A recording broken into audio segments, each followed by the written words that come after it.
বিসমিল্লাহির রহমানির রহিম। আসসালামু আলাইকুম প্রিয় দর্শক শ্রোতা, আমাদের নতুন এপিসোডে আপনাদের সবাইকে স্বাগত জানাই। প্রিয় দর্শক শ্রোতা, ভাত খেলেই যে হু হু করে ওজন বেড়ে যাবে এই ধারণা কিন্তু সঠিক নয়। নিয়ম মেনে ভাত খেলে শরীরে মেদ জমে না। অপরদিকে প্যাকেটজাত খাবারের চেয়ে ঘরে রান্না করা ভাত খাওয়া অনেক ভালো।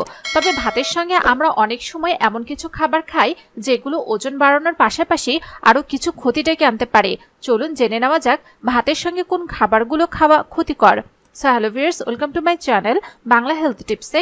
পরিবার এবং স্বাস্থ্য সংক্রান্ত যে কোনো নতুন তথ্য সবার আগে পেতে আমাদের চ্যানেলকে সাবস্ক্রাইব করে রাখুন এবং পাশে থাকা বেল আইকনে ক্লিক করে রাখুন।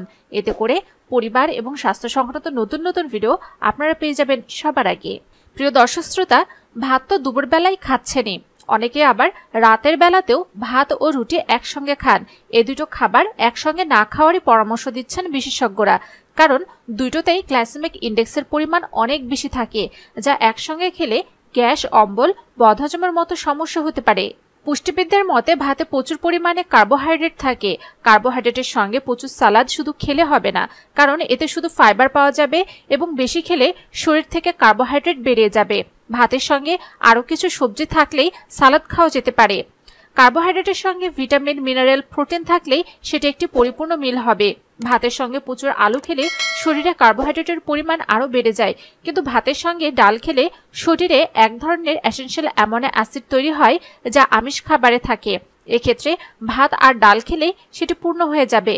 ভাত মানেই তার সঙ্গে আলুর কোনো পদ থাকে। আলুপ্রেমীদের সংখ্যাটা কিন্তু নেহাতই কম নয়, কিন্তু বিশেষজ্ঞরা বলছেন ভাতের সঙ্গে আলু খাওয়া মোটেই সঠিক কোনো কাজ নয়, কারণ এর ফলে ক্যালোরির পরিমাণ বেড়ে যেতে পারে, যে কারণে ওজন একলাফে বেড়ে যাওয়ার ভয়ও থাকে।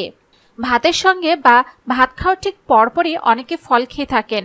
এদিকে পুষ্টিবিদরা বলছেন ভাতের সঙ্গে ফল ভুলেও কোনো খাবার চলবে না, কারণ এর ফলে হজমের সমস্যা থেকে শুরু করে গ্যাস্ট্রিক, শারীরিক আরও নানান জটিলতা দেখা দিতে পারে।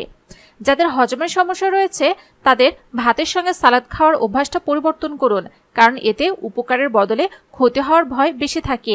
পেটের সমস্যা থাকলে ভাতের সঙ্গে কোনো কাঁচা ফল বা সবজি খেতে নিষেধ করেন বিশেষজ্ঞরা। প্রিয় দর্শক শ্রোতা, আশা করি আজকের ভিডিওটি দ্বারা আপনারা উপকৃত হয়েছেন। যদি তাই হয়ে থাকে তাহলে অবশ্যই ভিডিওটিতে লাইক দিতে ভুলবেন না, কমেন্টসে মতামত জানান। যারা এখন আমাদের চ্যানেলকে সাবস্ক্রাইব করেননি অবশ্যই আমাদের চ্যানেলকে সাবস্ক্রাইব করে রাখুন।